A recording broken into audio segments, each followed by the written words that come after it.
Hi friends, good afternoon. இன்றைக்கி எங்கள் வீட்டில் என்ன சாப்பாடுன்னு பார்த்தீங்கன்னா மத்தி மீனுங்க. மத்தி மீனுன்னு சொல்லுவாங்க, கவலை மீனுன்னு சொல்லுவாங்க.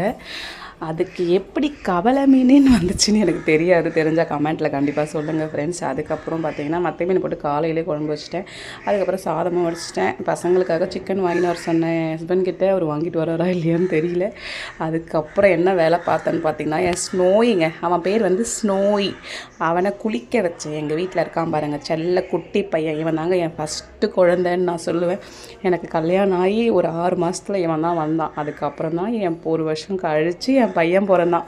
ஸோ அதனால் பார்த்திங்கன்னா எனக்கு கூடவே இருந்து எனக்கு ஒரு என்டர்டெயின் பண்ணி என்னை வந்து எப்படி சொல்கிறது, என் மேலே அவ்வளோ பாசமாக இருப்பான். அதனால் இவன் தான் எனக்கு ஒரு ஃபஸ்ட்டு குழந்த மாதிரி. இவனை நான் நாயின்லாம் யார் சொன்னாலும் எனக்கு கோபம் வரும். நான் வந்து அவனை பேர் சொல்லி தான் கூப்பிடுவேன். இல்லை செல்லக்குட்டி அப்படின்னு, பட்டுக்குட்டின்னு சொல்லுவேன். அப்படி தாங்க நான் கொஞ்சம் அவனை எனக்கு அவ்வளோ பிடிக்கும்.